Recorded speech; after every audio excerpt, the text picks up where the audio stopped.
Alrighty then, let's do a review.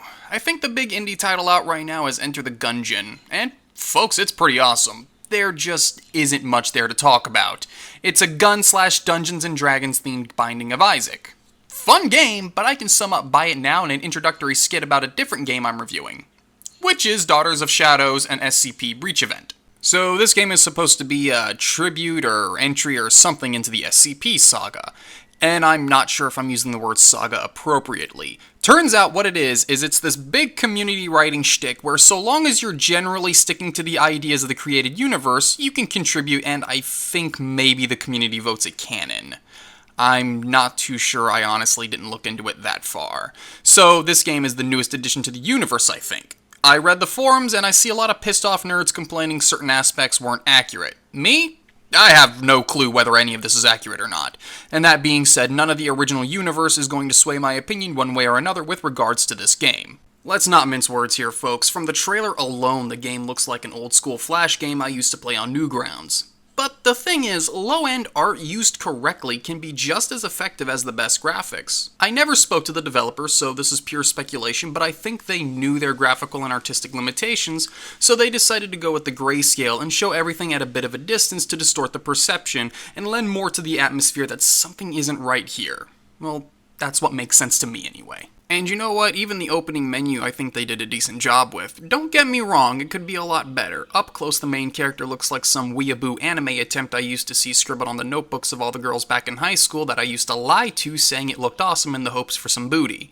The controls are extremely simple as well, however there isn't a way to remap them. You'll often hear me mention when a game lacks controller support, and while I didn't expect it for a game this low end, the dev could have at least allowed me to remap the controls. Even if I wouldn't have done it, someone out there probably would. It's a small thing to do, but it makes a big difference. So when you get into the game, you find yourself in a room with an A and a D on the wall. This was how the game teaches you your movement, and it works fine enough. I'm under the impression this is a more surreal experience, and the main character might be a little crazy, so I interpreted the A and D on the wall as something only the character could see. And so I don't have to preface it with that same statement later, I applied this logic when I see space, W, and S later. I was moderately immersed at this point. But then people spoke, and I saw an anime profile pic to represent a character, and everything shattered.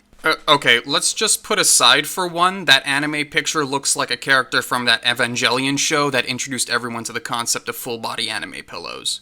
You had a blurred, distorted aesthetic that to a degree actually worked for the game. Then you have a drastically different and clearer art style out of nowhere when you could have more effectively kept things creepy and paranoid by using shadowed and blurred figures as the profile pics for speaking roles. Keep all your art in sync with one another is all I'm saying. So the characters finish their discussion and shit happens. The lights go out and a blurred shadow encroaches upon the player. See, this is where shattering that immersion really hurts things. My first run of the game, I immediately walked towards it. No fear, no hesitation. Fuck it, just do it. I mean, we aren't supposed to get away from it anyway because it takes us out of the room and puts us in another place with Hunk from Resident Evil 2? What? I really, truly hope that it isn't Hunk. I mean, it might not be. Entirely possible. But it looks awfully similar. Like if the dev used Photoshop to cut out the head and put it against a different colored backdrop. Anyway, the special move we learn here is to throw our faces out and possess people. Now, call me old-fashioned, but having the power to possess something usually means you've entered their body and are controlling them like a puppet.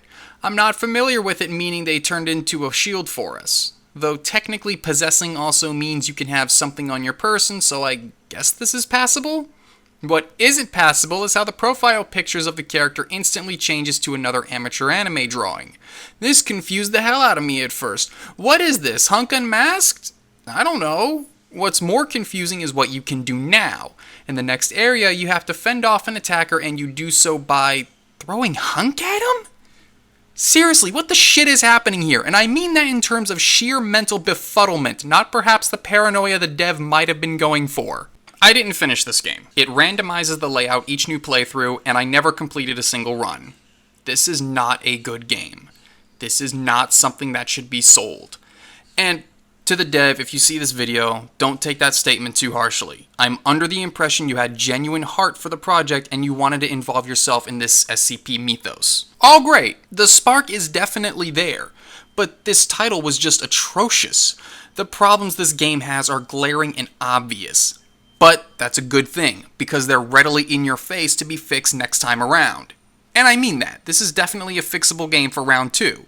So dev, better luck next time.